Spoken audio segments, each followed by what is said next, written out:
What we're gonna do now is we're gonna speed it up. You know, what we do progressively when we're riding this pattern, I worked on this with some dressage riders who were just needing to learn how to look up and turn their shoulders and steer the horse. What these girls were doing in this lesson specifically were they were looking down at their horse. And so they weren't communicating, they were looking at the horse's head. And so what you're gonna watch Zoe do whenever she's working with Court is she kind of gets his attention. He's either got a fly or he's got something on his head, right? She's gonna get his attention. She's gonna pick up her canter in the direction of her first barrel. She's on the left lead. So she's going to her left barrel first. Watch the pocket.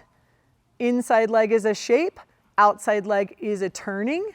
She now is going to turn to her second barrel. Creates the pocket, that's a girl.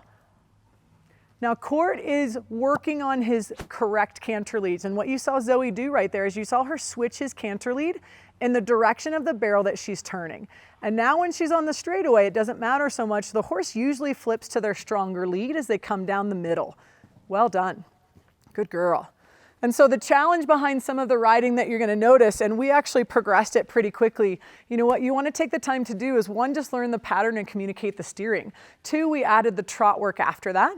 And then three, we started working him into the canter. And what you noticed was this horse has flying lead changes, and yet he's still working on getting the coordination of his legs. What you saw the rider do is you said, you know what, I'm not gonna compromise which direction I'm turning. It's very difficult for a horse to be on the outside canter lead as they're turning around a barrel to the right. If they're on the left, it makes it really off balance. So we're gonna watch her go through this pattern one more time, and she's probably gonna pick up the speed just a little bit. But what you don't ever compromise, and you see Zoe doing this when she rides, is she never compromises her turn and what lead she's on and her position, okay? So as she goes around both of us, she's gonna navigate both of us through her turn. She's picked up her speed a little bit. There's her pocket, inside leg, outside rein. Okay, she's done a flying lead change. You see the horse now on the left lead, and now he's going to the last barrel. Little bit of a pocket, close the turn, and ride really straight. The really fun part about doing this lesson a lot of the times, and again, like I said, she even lost a stirrup and she kept going, didn't she? The really fun part about this pattern is it can cross over so many disciplines. I had women that were older and kind of had a career in horses and they're riding dressage now and they don't really like to go fast, galloping down the middle of the arena as fast as they could on their horses because it's fun. It's a fun way to do something different with a horse, maybe is in a certain discipline, do something else to still teach them the same thing. We're still teaching them how to move between the leg and the rein, and we're also teaching them how to navigate around obstacles. And the thing I watch most riders when they make mistakes is that they look down at the horse's head, and that doesn't only tell them where to go, it also takes your intention away from your decision making. And so Zoe's head and shoulders always looked up and turned in the direction that she went around the barrel. She also practiced both the right barrel first and the left barrel first. She wanted to make sure that her horse can turn both directions.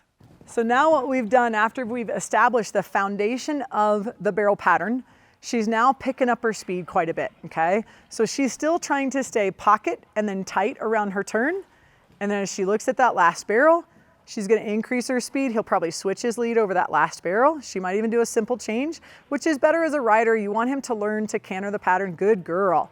So notice how what she did is she didn't just rush around that last barrel, even though he was on the wrong lead. She decided to make a good decision and she did a good thing for the horse. She said, you know what, I'm not gonna let you canter around that barrel on the wrong lead. So it doesn't only work on turning, it works on transition.